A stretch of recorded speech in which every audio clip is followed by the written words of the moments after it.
Morning. জো সবাইকে তুলতে চলে এসছে। কি করবি? হ্যাঁ রে, আরে আরে আরে আরে আরে, এ তো আচ্ছা, চ চ চ চ চ চ। যে চা খাবে আর নিজেকে সামলাতে পারছে না। সবাইকে গুড মর্নিং, সুস্থ থেকো, ভালো থেকো। চলো আমরা একটু চা খেতে যাই। বুবলুকে তোল, বুবলু ঘুমোচ্ছে এখনো, সানডে আজকে বুবলু ঘুমোচ্ছে রবিবার দেখে।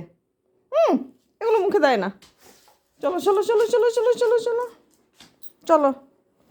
জো আমার কাজ ছাড়া শুবে না, ওই জন্য ওকে বিছানা দিয়েছি। ওর বিছানা ওখানে, ও এখানে ঘুমোয় না, ও মায়ের পাশে ঘুমোয়। চলো এখন তাড়াতাড়ি করে চা। চা এখনো টেবিলে আসেনি তো, চা দেয়নি তো, এখনো চা দেয়নি। ওহো, আশা চা বানাচ্ছে না, ওই জন্য দেখছে গো, উঠে পড়েছে। ঠিক আছে চলো আমরা চা খাওয়া শুরু করে দিই, তারপরে সকালটা শুরু করব।